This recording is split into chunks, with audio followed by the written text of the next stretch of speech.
This week, this job I love with all my heart, I've never been happier at a job I had, became a more hostile work environment before my eyes, before my whole knowing.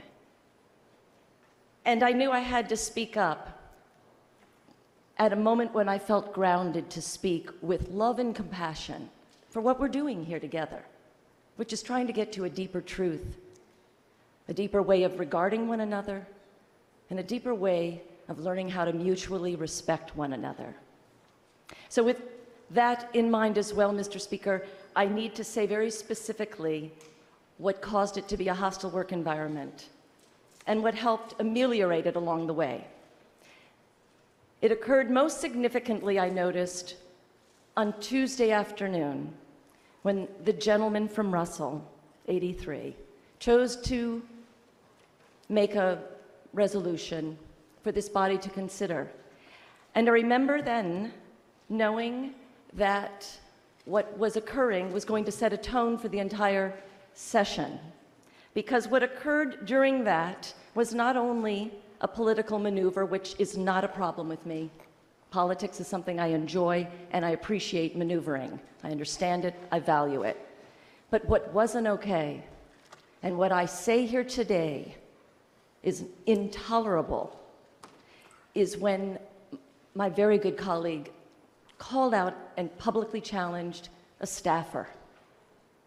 Because I know that no matter what goes on, he has the most power in this room until 2 days ago, and a staffer has some of the least power in our network.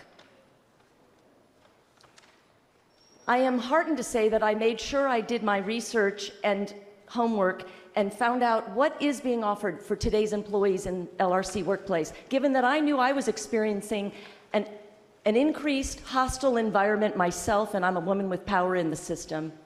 What is available to your average staffer? And I want to make sure everybody knows that I did find out very good news in the last 18 months of reform in the LRC, that there is real, serious programming and process in place for you to bring your fears,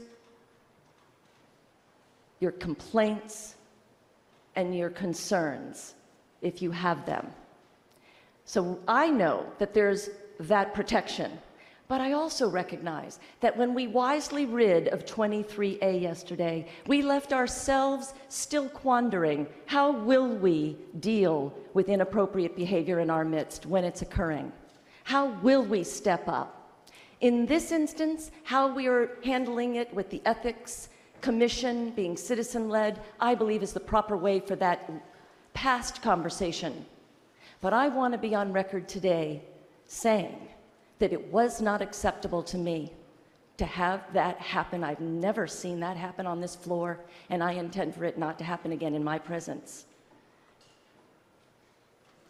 I wanted to also name, Mr. Speaker, my sincere appreciation for your call to return to decorum yesterday. I took it very seriously, and I will do my part in the days ahead to speak in a tone of voice that's accessible and to choose my words with care and to still speak truth to power.